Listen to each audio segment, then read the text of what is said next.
बिस्मिल्लाहिर्रहमानिर्रहीम, अस्सलाम वालेकुम। मैं हूं ज़ैनुल आबदीन। आप देख रहे हैं प्रोग्राम सच बात नुसरत मिर्ज़ा साहब के साथ। आज के मौज़ूआत आपने देख लिए। मिर्ज़ा साहब अस्सलाम वालेकुम। वालेकुम अस्सलाम और अस्सलाम वालेकुम नाज़रीन कराम। अब ये पहला जो मौजू हमारा है वो सिंध में बल्दियाती इदारों के इख्तियारात जो हैं वो छीन लिए गए हैं, कम कर दिए गए हैं। और ख़ुसूसन कराची को तबाह करने के लिए जिस तरह से ये प्योर पार्टी अपना काम कर रही है, जहाँ से शुरू हुई थी 1947 में जब ये शुरू हुई थी कि साहब where your father was born, जब हम डोमिसाइल लेते थे तो ये लिखा जाता था कि where your father was born, where your grandfather was born. फिर ना ये हमें लीज़ देते हैं, ना ये हमें लीज़ देते हैं, हमें मालकाना हकूक़ नहीं देते हैं। अब इसका ये मतलब ये हुआ कि एक बड़ी जो है खुलफशार जो है इस वक्त जो है सिंध के दाने पर खड़ा हुआ है, और जो जिसका मुकाबला करने के लिए MQM ने तो कहा है कि हम अब इसका तो टफ़ टाइम देंगे, लेकिन टफ़ टाइम से ज़्यादा आगे की बात है। अब इन्होंने क्या किया है कि जो अब्बासी शहीद हॉस्पिटल था, जो उन्होंने नहीं बनाया था, अब्बासी शहीद अस्पताल जो है यहाँ की लोकल इंतज़ामिया ने बनाया था, बल्दिया ने बनाया था, वो इन्होंने हुकूमत सिंध ने अपने पास ले लिया, और दूसरे जो कई अस्पताल हैं वो भी अपने पास ले लिए हैं। तो ये हमारे लिए भी काबिल कबूल नहीं है और कराची के लोगों के लिए कबूल नहीं है। और फिर ये अंदरूनी सिंध से लाकर जो आदमी को तैनाती कर रहे हैं, ये आप एक खाना जंगी की कैफियत पैदा कर रहे हैं, जो कि फिर जाकर यानी बड़ी यानी जंग पे जाके मुंतज होगा। और ये जो बात आपने जो हमारे इदारे भी जो इसकी हिमायत कर रहे हैं कि आप सनद सवाल होना चाहिए, लेकिन इसके अंदर जो प्रॉब्लम आ रहा है कि अल्ताफ़ हुसैन की जो हरकतें हैं वो देखिए ना, अब जो अब ये मिला है जाकर अब इरशादुल लिबास से जो फारूक सत्तार, फिर इसने जाकर यहाँ पर कवाली की है, तो उसके अंदर भी जो अल्ताफ़ हुसैन के नारे लगे हैं। तो अब उसके बाद में और फिर वो 89 जो इनका जो था पहले जो इसमें जो लियाकताबाद में वो इनको दे दिया है, ये नहीं करें, ये सिम्बॉलिकली ये नहीं करें। इमरान खान साहब आपने गलत काम किया, आप इसको रोकें, क्योंकि इस तरह से आपने अगर करेंगे तो ये जो कुछ भी कितना भी मैंने सुनहरा बन के आ जाएँ, ये नहीं सही लोग नहीं हैं, क्योंकि ये दीवारी टेढ़ी है, ये स्कूल ऑफ थाट गलत है। MQM का जो स्कूल ऑफ थाट है वो एंटी पाकिस्तान है।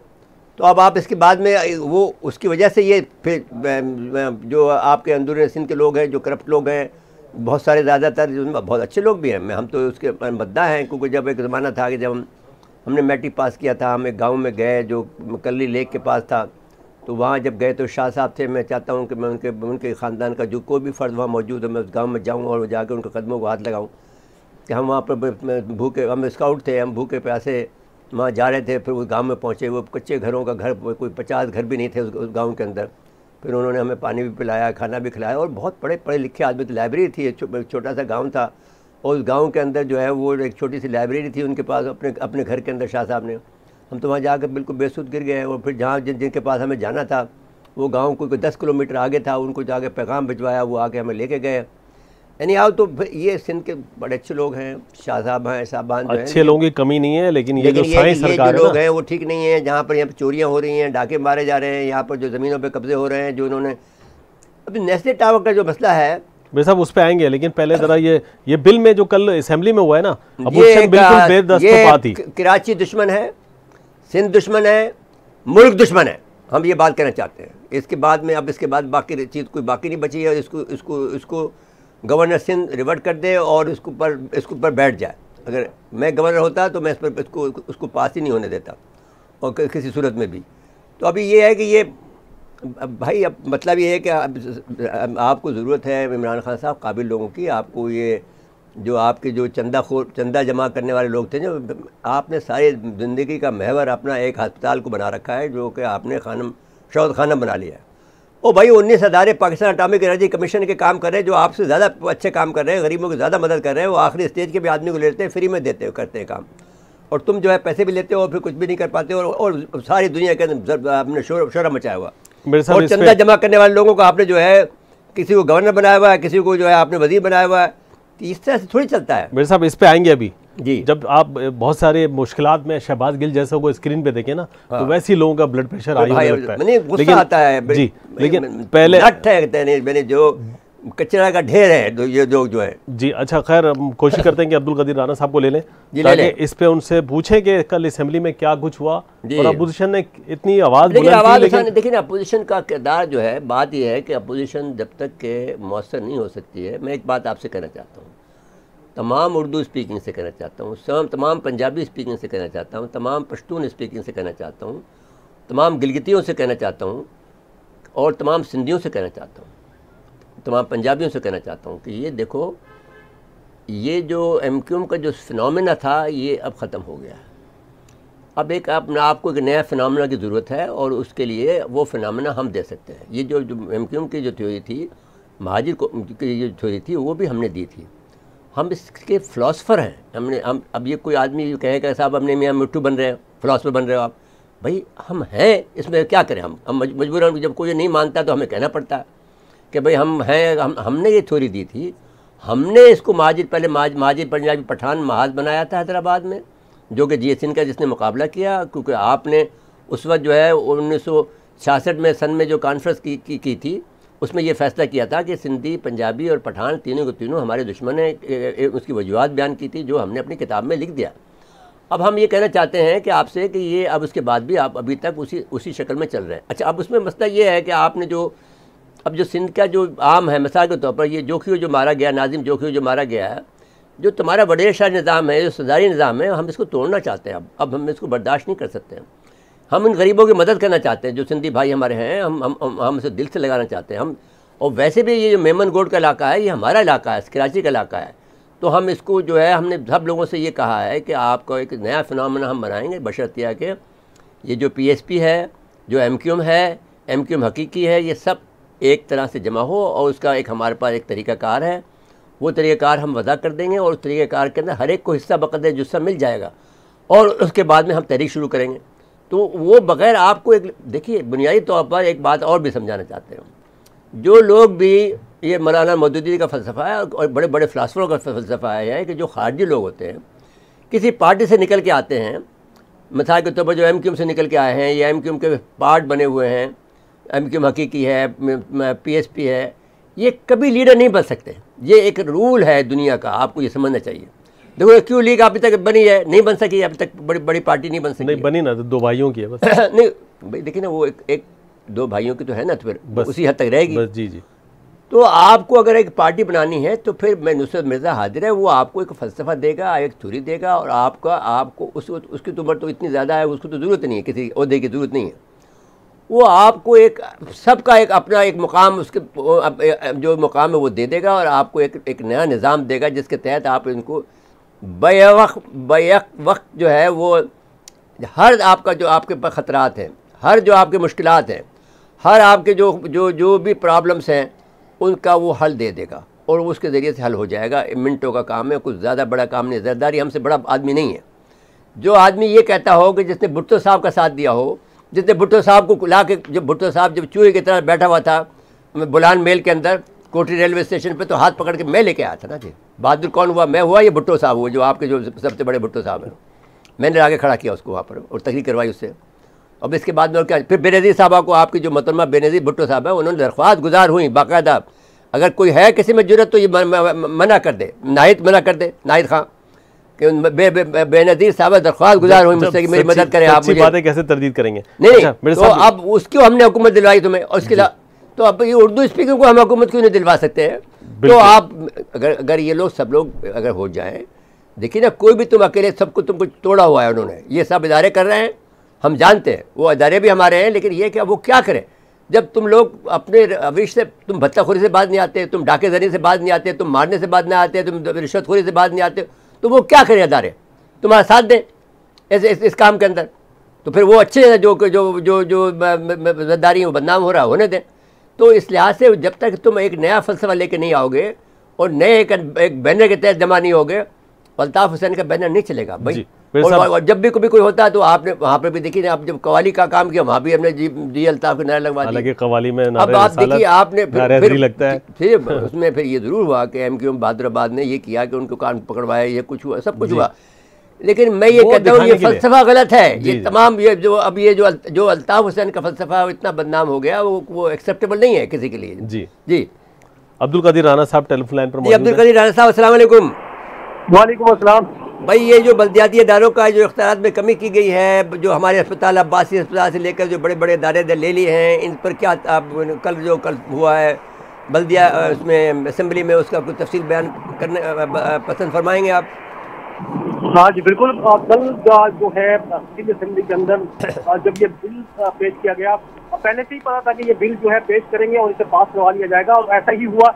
ऑपोजिशन ने जो है शोर शराबा भी किया, और ऑपोजिशन उसके बाद जो है पीपल्स पार्टी के की जानिब से ये बिल पेश किया गया। सूबाई वज़ीर बल्दियात नासिर शाह ने ये बिल पेश किया था असेंबली के अंदर, और जिस पर वो ऑपोजिशन ने शोर शराबा करने के बाद एहतजाज किया और वॉकआउट भी कर गए, लेकिन उसके बावजूद ये बिल पास कर लिया गया। इस बिल के तहत जो जी बताइए, इस बिल के तहत क्या हुआ? सेहत का शोबा है जिसमें अब्बासी शहीद अस्पताल है, Karachi medical and dental college है, बड़ी अहम कॉलेज है वो भी वो तो एमक्यू ने बनाया था। जी बिल्कुल, ये एमक्यू में दौरे बनाया गया था। तो इसके अलावा लेप्रोसी सेंटर है, वो भी सिंध हुकूमत को दे दिया गया केएमसी से लेकर। और नए सिस्टम में जो है अब टाउन का निज़ाम जो अजला करके जो मेट्रोपॉलिटन कॉर्पोरेशन होंगी, वहाँ पर जो है टाउन जो है वो बनाए जाएंगे, और एक मेट्रोपॉलिटन की आबादी जो है 50 लाख पर मुश्तमिल होगी, और उसमें जो है फिर टाउन होंगे जो 1,25,000 लोगों के। इस तरह से जो है इसको डिज़ाइन किया गया है नए बल्दियाती निज़ाम को, और इसकी मज़ीद तफसीलात भी हैं। ये और ये जो निज़ाम, मतलब ये होगा कि वो सिद्धी स्पीकिंग को ज़्यादा वो जगह देंगे, मतलब ये हो गया जी। लेकिन इस पर जो है ऑपोजिशन ने सख्त जो है अपने तहफ़्फ़ुज़ात का इज़हार किया, और फिर गवर्नर सिंह से मुलाकात की थी एमक्यूएम के और पीटीआई। गवर्नर सिंह तो ये कर सकता है ना कि वो उस पर साइन नहीं करेगा, तो वो अगर एक मुद्दत तक साइन नहीं करेगा तो वो कानून फिर भी बन जाएगा, या वापस भेज देगा तो भी फिर वापस दोबारा पास कर देंगे वो। तो ये काम तो अब इससे नहीं हो सकता, अभी तो मज़ाहिरों से काम होगा, ये तो फिर ऐसे नहीं हो सकता। हाँ, ये अगर आईनी तरीका है जो वो इख्तियार कर सकते हैं गवर्नर सिंह। उन्होंने गवर्नर ने यकीन दिलाया कि वो अपना आईनी जो है आईनी इख्तियार उनके पास सिर्फ इतना है कि वो वापस बिल को भेज दें, साइन न करें, तो फिर दोबारा वो बिल पास करके भेज देंगे तो उन्हें साइन करना पड़ेगा, तो और एक मुद्दत तक उसको दबाए रखेंगे तो फिर भी वो कानून बन जाएगा। वो तो एक रूल है वहाँ पे असेंबली का। असल बात ये है कि जो पाकिस्तान कराची में जो उनको जो हक़ नहीं दिया गया है कराची के लोगों को, जो उनकी आबादी के लिहाज से, उसकी वजह से वो उनकी तादाद असेंबली में ज़्यादा है, जो कि सारी बात गलत है। आप असेंबली को, इस असेंबली को रद्द कर दें कि जो सिंध असेंबली है वो यानी वो असेंबली है ही नहीं है, वो वन साइडेड है, और वो एक मुतासिब असेंबली है, उसको आप ख़त्म कर देना चाहिए। जी बिल्कुल, पीपल्स पार्टी के जो है बिल्कुल अक्सरियत है, इसलिए वो जो है इसको इसके खिलाफ जो है वोटिंग भी अगर होती तो यकीन पीपल्स पार्टी ही वो राय से फिर मंजूर कराने को। और अभी भी ऐसा ही होगा जैसे आपने कहा कि गवर्नर अगर ऑब्जेक्शन लगा के कोई वापस करते हैं तो फिर दोबारा से ये पास हो जाएगा, क्योंकि पीपल्स पार्टी जो है बिल्कुल उसके पास इस चीज़ की कमी नहीं है ऐवान के अंदर। लेकिन इस पर जो है ये अपोजिशन जमाते हैं, उनका ये कहना है कि ये जो एक्ट पास किया है उजरत के अंदर पास किया गया है। उजरत की बात ही नहीं है भाई, इनमें जान नहीं है इनमें आपस में, क्योंकि ये लोग जब आदमी में दागी हो जाते हैं तो उनमें फिर वो मज़ाहमत करने की उनमें सलाहियत नहीं होती है, और वो ये कुछ और फिर जो है फिर बटे हुए हैं, कोई पीटीआई का है, कोई एमक्यूएम का है, कोई पीर पगाड़ा का आदमी है, तो ये सब लोग जो है, कोई जमात इस्लामी का एक मेंबर भी है, उस बेचारे को बोलने नहीं देते हैं। तो अब ये इस तरह से जब ये लोग इनमें न किसी में ये सलाहियत है कि सबको यकजा कर लें, हर एक आदमी अपने अपने जो है, जो मैंने कम तादाद में भी हैं लेकिन यकजा नहीं हो सकते हैं। जी बहुत बहुत शुक्रिया राना साहब आपका कि अपने वक्त दिया। जी मेरे साहब मुझे ब्रेक लेकर आ जा रहा है जी। नाज़रीन मौसूदा वक्फा है, वक्फे के बाद दोबारा एक मरतबा फिर प्रोग्राम में खुशामदीद कहते हैं। मिर्ज़ा साहब, नस्ला टावर वाला मामला जो है ना, पहले तो जो रहने वाले लोग जब निकले थे तो इतना एहतजाज नहीं हो रहा था, कल जब गिराने के लिए आए तो फिर बिल्डर माफिया ज़ाहिर है वहाँ पे आ गया। मैं आपसे ये कहना चाहता हूँ भाई, देखो नस्ले टावर वालों के साथ में जो रहायशी थे जिन्होंने ख़रीदे हैं, उनके साथ तो हमारा दिल खून के आंसू होता है। बिल्कुल, इसलिए कि वो तो बेचारे मजबूर लोग थे, और उन्होंने अपना पता नहीं कहाँ से पैसे जमा किए होंगे, और सब सारे तरफ ये कहा जाता है कि बाहर के लोग जो ओवरसीज़ पाकिस्तानीज़ हैं उन्होंने अपना पैसे से ये ख़रीदा था। जी। लेकिन इसका जो सबसे बड़ा जो जालिम आदमी है, जो जरदारी का फ्रंटमैन है, वो है नाम कादिर काका के नाम से मशहूर है, जो कादिर काका, और वो जो दूसरा आदमी है वो जो कनाडा से चला रहे हैं, वो ज़िम्मेदार हैं। असल में जो फ़िलासफ़र चीफ़ जस्टिस साहब ये कहना चाहते हैं, ये नहीं कहना चाहते, किसी को तकलीफ़ नहीं पहुँचाना चाहते हैं, बल्कि वो ये कहना चाहते हैं कि भाई जब तक कि हम इस माफिया को ये ज़रब नहीं लगाएंगे और ये नहीं बताएंगे कि कानून भी कुछ चीज़ होती है, जो जरदारी साहब ने अपना यहाँ पर एक किस्म का मैंने अपनी जो बादशाहत कायम कर रखी है, और उसका जो हर तरह, अब देखिए अब्दुल खलीकुज़्ज़मा रोड है, वहाँ पर 2-2 हज़ार गज़ के बंगले थे, ये 1000 गज़ के बंगले थे, वहाँ पर इतनी हाई राइज बिल्डिंग खड़ी हो गई हैं कि ज़मीन जो है ज़मीन धंस रही है। और जो उसके पीछे जो दिल्ली कॉलोनी है, उसके मकीनों को जो है हवा तक नहीं मैसर आ रही, इतने लंबी ऊंचे हो गए हैं कि वो उनको हवा नहीं मिल रही है। तो ये यानी बाकायदा ये 1000 गज़ के जो बंगले थे या 2000 के बंगले थे, उस बंगलों को आपने हाई राइज में तब्दील कर दिया सारे के सारे। साहब 400 गज़ की ज़मीन, अब वो तो मैं रुक जाइए, देखिए ना, अब इसके बाद में फिर जब आप गिद्दी की तरफ चले जाएँ तो वहाँ पर भी हाई राइज खड़े में, पुल के साथ में हाई राइज खड़ी हुई है।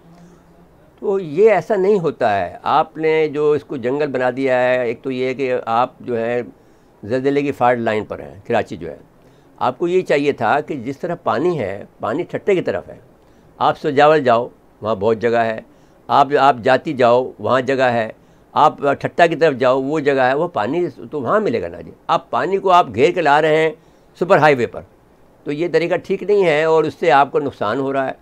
और इसके अलावा जो आपने जुल्म किया है वो ये किया कि आपको भाई इधर बढ़ना चाहिए, उससे ये फ़ायदा होगा कि जो हमारे सिंधी भाई हैं जो बहुत ज़्यादा जुल्म का शिकार हैं। जब हमने हम गए थे जाति में, जब गए थे तो सिर्फ एक बच्ची का ये वाक़या हो गया था, सिंधी बच्ची थी ना, हमने तो उस पर इसलिए गए थे कि हम तो मुसलमान बच्ची है, सिंधी बच्ची है। वो उस बच्ची का ये हुआ था कि वो डूब गई थी, तो उसको उन्होंने यानी जो वहाँ का जो हॉस्पिटल था, जो उन्होंने उसको बेचारी को वो भी नहीं दिया, एम्बुलेंस तक नहीं दी। वो जब मोटरसाइकिल पर ले जा रहे थे, वो जो वीडियो वायरल हुई तो हम वहाँ पहुँच गए जी, हमारे सच टीवी वहाँ पहुँचा और वहाँ जाकर उनसे बातचीत की, और हमने फिर ये बात महसूस की कि ये यहाँ इन लोगों को मदद की ज़रूरत है, कराची के शहरियों की, जो कि वहाँ पर जाना चाहिए उनको जी। तो कराची के शहरियों को उस तरफ रुख करना चाहिए और वहाँ जाकर इन लोगों की मदद भी करनी चाहिए और इनको हौसला देना चाहिए और इन वडेरों के ख़िलाफ़, इन सरदारों के ख़िलाफ़ खड़ा करना चाहिए। दूसरी तरफ जो मेमन कोर्ट है हमारा, इसमें भी जाकर आप बजाय इसके कि वहाँ पर सरदारों का निज़ाम रहने दें, आप अपना शहरी निज़ाम लेकर आए, वहाँ पर आए, अल्ताफ़ हुसैन वाला निज़ाम लेकर नहीं आए, बल्कि शहरियों का निज़ाम लेकर आए, जहाँ पर इंसाफ होता हो, जहाँ पर कोई आवाज़ हो तो फिर आवाज़ उठाई जा सके। नाजिम जोखियों पर हमने जितना काम किया है, जितना हम तो किसी उर्दू स्पीकिंग के लिए काम नहीं किया है, हम तो अपना भाई समझते हैं नाजिम जोखियों को, और बहादुर आदमी समझते हैं, एक मुसलमान समझते हैं। जिस बहादुरी से उसने काम किया है, मैं समझता हूँ कि कराची के लोगों को, उसके ऊपर सारे कराची के लोगों को एक दिन पूरे के पूरे नाजिम जोखियों के लिए बाहर निकलना चाहिए जी। मेरे साहब ये बताइए, नसरत टावर मेरे सारे जो लोग हैं, मेरे दोस्त हैं जो अहबाब है, छोटी छोटी पार्टियाँ चला रहे हैं, उन सबको काम है कि नाजिम जोखियों को एक सिंबल बनाएं और वो निकले कि उनके साथ इंसाफ होना चाहिए जी। देखिए नसरत टावर एक नसरत टावर नहीं है, हज़ारों इमारतें ऐसी हैं। अब देखिए बात ही नहीं है, आप देखिए तो ये इसलिए सिम्बॉलिकली चीफ जस्टिस साहब को लोग बहुत कुछ लोग समझ रहे हैं कि वो ज़्यादती कर रहे हैं, नहीं, इन्होंने एक सिम्बॉलिकली उसको गिराया है जी, ताकि वो यहाँ पर ये जो बदमाशी हो रही है रुके। एक बाबर गौरी साहब भी थे, बाबर गौरी बड़ा जालिम आदमी था और इतना बड़ा मैंने कमीना शख्स है कि वो अभी तक बचा हुआ है। जो मैं समझता हूँ कि उसने जो है वहाँ पर जो बनाया हुआ है, जो मकानात, जो गोल्डन गेट पे जो बनाया हुआ वो भी गलत है। वो जो पुल है, वो पुल पे जो बनाया है, उसमें जहाँ पहले वो TNT का वो मैंने स्टोर रूम था जी, वहाँ पर उसने बना दिया भाई ने, और बिल्डिंग बेच के भाग गया यहाँ से। और मैं अभी तक वो पकड़ में नहीं आया है, ये अजीब बात है। किसी न किसी तरह से गिरफ्त में तो उसको आना चाहिए ना। अच्छा मेरे साहब, कोई मामला कोई तय होना चाहिए कि कराची में इससे ऊंची इमारत नहीं बनाई जाएगी, ये भी कोई कानून बनना चाहिए। तय हुआ था कि साहब ये जो है कायदे के बाजार के चारों तरफ जो है वो इतनी पे ऊंची बिल्डिंग नहीं होगी, वहाँ पर भी लोगों ने कानून, पूरे शहर के लिए कानून तय होना चाहिए, इससे ऊंची इमारत है। ये लोगों को भी सोचना चाहिए कि आप कराची पर मेहरबानी करो ना, कराची में पानी है ना कराची में कुछ है, आप वहाँ बजाय बिल्डिंगें खड़ी करते हो, पैसे कमा रहे हो, अपने लेके भाग जाते हो। मैं शेखानी को तो नहीं कहता, शेखानी ने तो बहुत अच्छा एक राबिया सिटी बनाई है, बहुत अच्छा काम किया है, और ऐसे आप इदारे बनाएं। शेखानी अच्छा आदमी है और उसका बाप भी अच्छा था, मेरा दोस्त था, मैं उसको बहुत प्यार करता था, वो भी मुझसे बहुत प्यार करता था। तो शेखानी की हद तक तो हम ये बात सही कहते हैं, लेकिन वो बेचारा क्या करे, वो अपने क्योंकि वो आबाद का चेयरमैन है तो उसको अपने आप को मुजाहरा करना था, अपने यकजहती का इज़हार करना था, तो उसके तकलीफ उसके चोट भी आई है, लेकिन बहरहाल नहीं भी आई है तो फिर बात ये कि देखिए बिल्डर भी कसूरवार होता है। अगर NOC किसी ने दिया है तो बिल्डर इतना नन्ना काका नहीं है, उसको मालूम कुछ नहीं है। आप ये कराची को बख्श दो, मूव टू ठट्टा, पानी उधर है भाई, आबादी तो वहाँ बस्ती जहाँ पानी होता है, तो पानी उधर जाए ना, आप ठट्टा की तरफ मूव करें आप, बजाय इधर सुपर हाईवे को पकड़ा हुआ है आपने। हैदराबाद के साथ में। भाई आप हैदराबाद को भी यानी अगर आप उस पर जाएंगे 2 फ़ायदे होंगे, अभी तक जब जंगल पड़ा हुआ है। 2 फ़ायदे होंगे कि वहाँ के जो आबादी सिंधी आबादी है, हमारी जो गरीब भाई हैं हमारे, उनकी मदद हो जाएगी, वहाँ पर मुलाजमतें मिलेंगी, नौकरियाँ मिलेंगी आपको, वहाँ बिल्डिंगें बनाओ अपनी जाकर वहाँ पर। भाई दिल्ली में भी तो ये हुआ ना गुड़गांव एक छोटा सा यानी गुड़गांव जो है दिल्ली से कोई 20 किलोमीटर के फासले पर वाक़ है। तो पहले तो उन्होंने बताया एक खेल का, जब उन्होंने बनाया था तो एक खेल का गांव बनाया जो दिल्ली के अंदर है, और खेल गांव उसका नाम है। और उसके बाद में जब थोड़ा सा आगे जाते हैं तो गुड़गांव हो जाता है। तो गुड़गांव एक छोटा सा गांव था जिसमें मोइन हैदर साहब वहाँ के रहने वाले हैं। तो वो अब वो मॉडर्न सिटी बन गया है, वो अब वो एक किस्म का शिकागो बना हुआ है वहाँ इंडिया का। सारे हाई राइज बिल्डिंग है, सारे बड़ी बड़ी कंपनियां, उन्होंने सबने वजह कर वहाँ अपना रेट कर लिया। एक जगह मखसूस कर ली गई वहाँ। नहीं वो सारी शीशे की सारी बनी हुई है दिल्ली के अंदर, गुड़गांव के अंदर। गुड़गांव गांव था, उसके बाद में रिवाड़ी है, उसके बाद में नारनौल है। वो सारे वादी जो है पूरी बेल्ट जो है उन्होंने वहाँ कर ली। दिल्ली को छोड़कर आगे बढ़ गए वो लोग। अब दिल्ली में तो ये हालत हो रही है ना कि जो दिल्ली में तो फोग इतना ज़्यादा है कि वहाँ पर 4-4 दिन काम नहीं हो रहा। आप कराची लाहौर में ये हो रहा है कि अब 3 दिन काम होता है, 3 दिन छुट्टी होती है जी। फोग इतना ज़्यादा हो गया है क्योंकि ये लोग जो लकड़ी जलाते हैं, ये करते हैं, वो करते हैं, जिस तरह का ये काम करते हैं खेती बाड़ी में, तो वो उसकी वजह से वो फोग बहुत ज़्यादा होता है। अब ये बढ़ता चला जाएगा क्योंकि साहब वो जो का मामला है, आप कहते हैं जलजले की फॉल्ट लाइन पर है, जलजले की फॉल्ट लाइन पर। आप ये देखिए जो भूकंप आया था, ये जो जिसको इंडियन भूकंप कहते हैं, जो गुजरात का भूकंप आया था, जलजला जो आया था, तो वो यहाँ से इस फॉल्ट लाइन से गुजर के गया था। तो अल्लाह का शुक्र है कि आप पर अल्लाह की इतनी मेहरबानी है कि वो यहाँ रुका नहीं, रुकता तो सारी बिल्डिंगें गिर जाती। अब आवाज से कोई पूछ ले कि आपने कोई तजवीज़ दी कि अगर खुदा ना को तो कोई सामने हो जाए तो कैसे इससे निपटेंगे? विजन ही नहीं है बात का। हाँ, ना तो आपके पास कोई सामान है नहीं, आप अगर ये देखिए, अब आपको नेस्ले टावर जैसी बिल्डिंग को गिराना कौन सी मुश्किल काम है भैया। आपने जब आप काम शुरू किया है तो अक्लमंदी से किया ना कि ऊपर के आपने दीवारें निकाली हैं, खिड़कियाँ निकाली हैं, चौखटें निकाली हैं, कम से कम उससे कुछ मलबा पैसे तो बचेंगे ना उससे। और फिर इसके बाद में तोड़ रहे हैं उसको, फिर इसके बाद में आपको फिर पिलर को गिराने में क्या देर लगी? पहले तो टालने की कोशिश की गई बहुत, लेकिन वो चीज़ नहीं, वो मैं एक फिलोसफिकली। लेकिन मैं ये कहता हूँ कि उन गरीबों को पैसे दे दो जी, मेहरबानी करो। उनका जो कोई कसूर नहीं है जिन्होंने मकान खरीदा, वो तो मासूम लोग हैं, बाहर से लोग पैसे आए तो उन्होंने दे दिया। उनके साथ में जुल्म मत करो, खुदा का वास्ता, अल्लाह का वास्ता। मैं जज साहब से भी, मैं चीफ जस्टिस साहब से कहता हूँ कि मेक श्योर कि उनको पैसे मिल जाए। वो एक वहाँ से हुक्म देते हैं हुकूमत सिंध दे दे कि भाई पैसे इनको, हुकूमत सिंध पर आप हद लागू कर दें कि इनको पैसे इतने दें।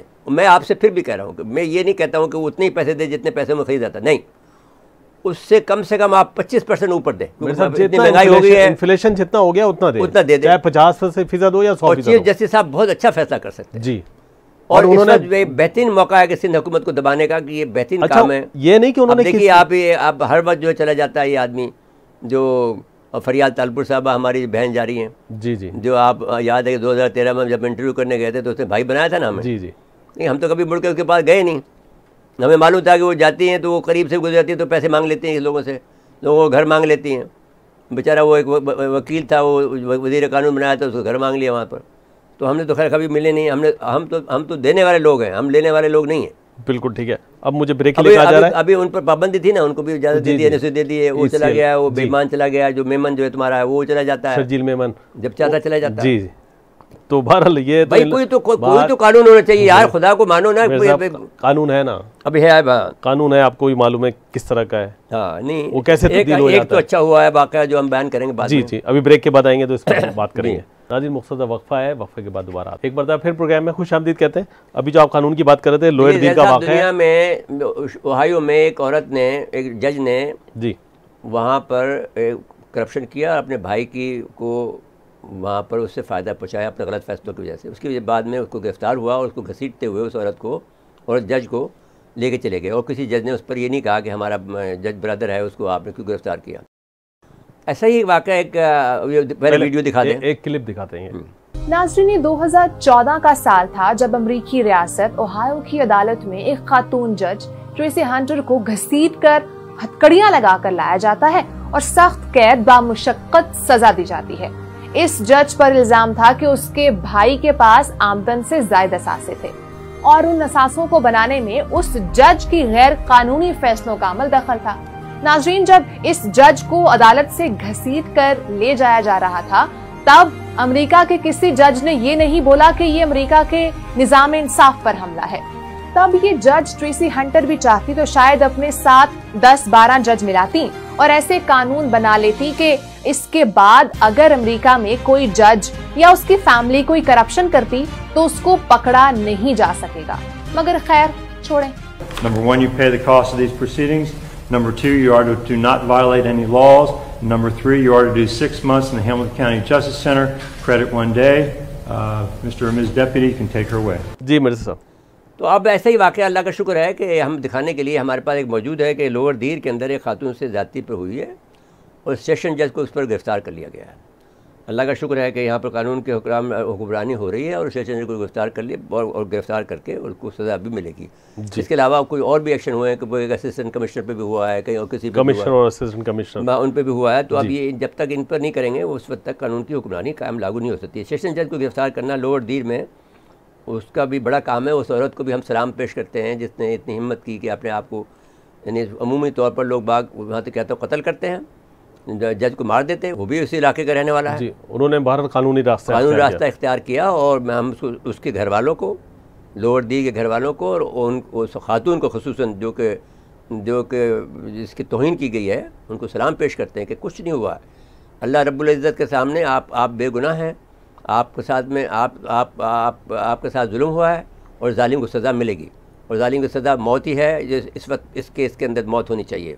बिल्कुल ठीक है, सेशन जज को नहीं छोड़ना चाहिए। जी फिर साहब, ये जो कोरोना से लोग ज़रा मुतमईन हो गए थे, लेकिन ये एक और लहर ये है कि ये बस्ता माल आपको ये हम बताना चाहते हैं कि ये जो काम कर रहे हैं अमेरिकन वेस्ट जो काम कर रहा है अपने उस 4 प्रोग्राम के हिस्से से काम कर रहा है कि जो इन्होंने कहा था कि हम इन्फ्लेशन करेंगे। जी, थर्ड उनका पॉइंट ये था ना जी। पहला पॉइंट ये था कि बरतानिया यूरोपीय यूनियन से अलग, यूरोपीय यूनियन से निकले ताकि यूरोपीय यूनियन खुद बड़ा ब्लॉक बनकर अमेरिका के सामने ना उभरे। जी, यानी वो क्या प्रोग्राम था उनका कि उनका प्रोग्राम ये था कि वो ये चाहते थे कि जो अमेरिका की दुनिया पर बालादस्ती को चैलेंज हो गया उसको बहाल कैसे करें। तो उसके लिए 2010 में उन्होंने 4 अपने अक़दामात वज़ा किए। पहला काम ये था कि बरतानिया यूरोपीय यूनियन से निकले ताकि यूरोपीय यूनियन कमज़ोर हो, और जब वो अमेरिका कमज़ोर हो रहा है तो रूस और चीन के बाद में कहीं यूरोपीय यूनियन खुद ब्लॉक बनकर अमेरिका के सामने न खड़ा हो जाए। जी, तो उसको कमज़ोर करने के लिए उन्होंने उसको बरतानिया को वहाँ से निकाला। अब इसके बाद में उसको अभी और मज़ीद में उसमें बरतानिया और फ्रांस के दरमियान में काफ़ी गड़बड़ करा रहे हैं और उनमें के अंदर जो पुरानी जो उनकी जो दुश्मनी थी उसको दोबारा से रिवाइव कर रहे हैं, अमेरिकन कर रहे हैं। दूसरी बात ये है कि उन्होंने कहा था कि एक वो बहुत बड़ा मास माइग्रेशन होगा, दुनिया से आप लोग निकलेंगे, और तीसरा ये होगा कि इन्फ्लेशन होगा, और चौथा ये जंग होगा। तो ये तीनों मरहले एक साथ चल रहे हैं जिस पर हम कल जिक्र करेंगे। चौथे मरहले पर हम ख़ास तौर पर कल जिक्र करना चाहते हैं जी, वो हम उसका एक ख़ास प्रोग्राम करना चाहते हैं। वो बहुत ही ज़्यादा अहम प्रोग्राम होगा और बहुत ही ज़्यादा मालूमाती प्रोग्राम होगा तमाम लोगों के नाज़रीन कराम के लिए। तो ये जो ओमिक्रॉन की जो नई आई है साउथ अफ्रीका से जी, ये 5 गुना ज़्यादा ख़तरनाक है। इसमें 5 वेरिएंट हैं जी। जो दूसरा वेरिएंट था, जो इंडियन वेरिएंट था, वो उसमें 2 थे, अब इसमें 5 किस्म के हैं और ये बहुत जानलेवा है। और वो उन्होंने कहा कि इसके फैलने की जो वजह है वो नई मखसूस किस्म का मास्क है, वो फेस मास्क है, उसकी वजह से ये बीमारी फैली है, क्योंकि वो सांस वहीं रह जाता है और फिर वो उसकी वजह से वो फिर वो जी वो वापस जाता है, तो उससे जो है वो कोरोना का मल्टीप्लाई हो जाती है। साउथ अफ्रीका ज़्यादा मुतासिर है और इसके बाद वजह तमाम दुनिया में उस पर पाबंदी लगा दी है। यूरोप ने लगा दी है, अमेरिका ने लगा दी है। मैंने जब हम कहते थे ना कि 16वीं सदी जो है वो हुई थी, हॉलैंड की थी, वो डच की थी, इसलिए साउथ अफ्रीका पर कब्जा होकर कर लिया था उन्होंने। इस लिहाज से हमारे लिए भी खतरनाक है जी, क्योंकि साउथ अफ्रीका में बहुत से लोग रहते हैं, कराची के एमक्यूएम के रहते हैं ना, सारे जितने भी एमक्यूएम के भगोड़े हैं, कातिल हैं और जो डाकू हैं, वो साउथ अफ्रीका में रहते हैं। मैं तो साउथ अफ्रीका में रह के आया हूँ ना जी। उनके महल्ले हैं बाकायदा, वो पूरे ट्रक गायब कर लेते हैं। उनके बाद चोरी डकैती, यहाँ पर जो चिंताई जो है वो आम है वहाँ पर, जो है जोहान्सबर्ग में मैं गया हूँ जी, उनके महल्ले हैं, एमक्यूएम के महल्ले हैं वहाँ पर। वो उन्होंने सारे चीज़ें सिखा दी हैं वहाँ पर कालों को यहाँ जाकर जी। तो बहरहाल अल्लाह खैर करे कि मज़ीद कोई लहर ना आ जाए। नहीं अल्लाह बचाएगा। वो तो अल्लाह, आप देखें ना, अल्लाह आप पर मेहरबान है, तो अभी तक तो बचाया है उसने आपको, कैसे कैसे मुसीबत से बचाया हुआ है जी।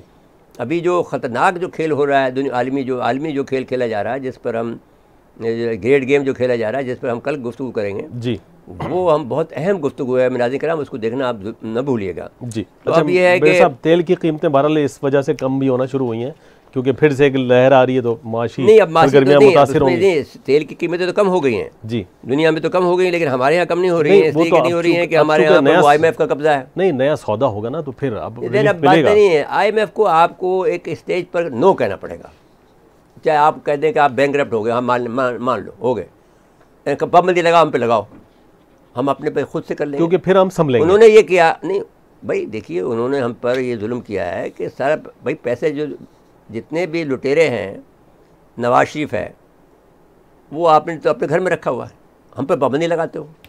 सारे लुटेरे अमेरिका में बैठे हैं और बरतानिया में बैठे हैं या फ्रांस में बैठे हैं या कहीं इन्हीं की कॉलोनियों में बैठे हुए हैं। तो जो अब सिर्फ नवाज शरीफ से पैसे निकाल लो तो पूरे पैसे हो जाएंगे, ज़रदारी से पैसे निकाल लो पूरे पैसे हो जाएंगे।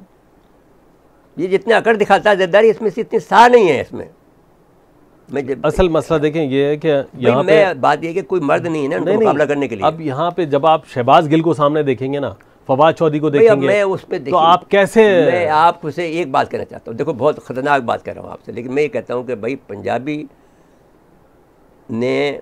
पंजाबियों में मजीद निज़ामी और ऐसे लोगों के अलावा किसी ने पाकिस्तान की तहरीक में हिस्सा नहीं लिया। माफ़ करना, जो चौधरीज़ हैं जो इस वक्त हुक्मरानी कर रहे हैं, मैं उनकी बात कर रहा हूँ, आम पंजाबी की बात नहीं कर रहा। आम पंजाबी भी उतना ही पाकिस्तानी जितना हम हैं। जितने भी वडेरे हैं जो चौधरीज़ हैं, वो सब के सब हमारे ख़िलाफ़ थे और आज भी हमारे ख़िलाफ़ हैं और पाकिस्तान को बनने नहीं दे रहे वो लोग। हम कहते हैं कि इनसे आप छुटकारा हासिल करें। मेरे साहब एक ख़त जो लिखा गया था ना 1919 में वासराय को, हाँ, वो अगर आप कहेंगे तो अगले हफ्ते हम उसको उस पर जिक्र कर लें। आप वो जिस तरह ये सज्जादा नशीन हजरात ने जो मुखातिब किया है, मैं आप वासराय साहब को, भाई मैं आप देखिए फिर बात नहीं करें, वो बात मेरे पास वो खत मौजूद है जो कि लॉर्ड वेवल को पेश किया गया जब हम पहला हमारा मुस्लिम लीग का जब जाके उनसे मिला है, वफात जाके मिला। 100 आदमी थे, उनके अपनी फहरिस्त भी हमने अपने प्रोग्राम में नाम बताए। अगले हफ्ते ना उसमें भी उनको अपनी राय अपने आप को तस्लीम किया था, लेकिन अब क्या करें, जुड़ना था उनको अपने साथ में। और जुल्म जो है अभी भी वो फिर दूसरी बात जो है, अगर आप करना चाहते हैं तो अभी वो दूसरी मजहबी मामला को भी फ़िलहाल मत छेड़े, इसलिए कि उससे हमें फिर वो बड़े मसले खड़े हो जाएंगे। नहीं, सियासी बात है, नहीं वो सियासी बात हम करेंगे, सियासी बात हम करेंगे, लेकिन हम पंजाब के चौधरी जो हैं उनसे कोई उम्मीद नहीं रखें। और जो पंजाब का, मैं ये भी कहना चाहता हूँ कि अब ये पंजाब का जो तसलसल के साथ में चीफ ऑफ आर्मी स्टाफ आ रहा है, ये भी अब ख़त्म होना चाहिए। ये अब अच्छा मेरे साहब, खैर ये सऊदी अरब से तो थोड़ा से हेल्प आई है ना कि $100 मिलियन का जो महाना तेल उधार मिलेगा, उधार भी देगा और 3 बिलियन वो दे रहे हैं। देखिए $3 बिलियन देंगे। डॉलर तो 179 पे चला गया ना भाई। मेरे साहब देखिए वो तो नालायकी का मसला है, उससे तो सऊदी अरब की इमदाद भी कुछ नहीं कर सकती। अब मैं क्या करें अब, लेकिन अब अच्छा मुशीर खजाना आज कह रहे थे कि वज़ीर खजाना को बनाना जुल्म है। जो आदमी IMF का आदमी बनेगा, जो आदमी ने हबीब बैंक को नुकसान में कर दिया और उसे जाते ही वापस वो फ़ायदे में चला गया, उस आदमी को तुम वज़ीर ख़जाना बना रहे हो। नालायकी दर नालायकी कर रहा है इमरान खान, बताइए। अब क्या किया जाए? अब जब तक 1.5 साल और बर्दाश्त करना है, चूँकि उन्होंने मैंडेट मिला है। हालांकि मैंडेट मशरूत होता है मंशूर से, जब मंशूर पे अमल नहीं हो रहा है तहरीक आपका नहीं रहा, तहरीक नहीं चल रही ना। मसला ये हो रहा है कि वो उन्होंने मसला कि तहरीक चलाने वाले कह रहे हैं जो लेकर आया वही लेके जाए, हम क्यों आए बीच में, असल में क्यों मरे हम जी। बाद में लोग आ गए हैं कि हम क्यों आए। बिल्कुल ठीक है जी, वक्त खत्म हुआ हमारे प्रोग्राम का। जी नाज़रीन आज के लिए इतना ही, आइंदा प्रोग्राम तक के लिए इजाज़त चाहते हैं। अल्लाह हाफ़िज़।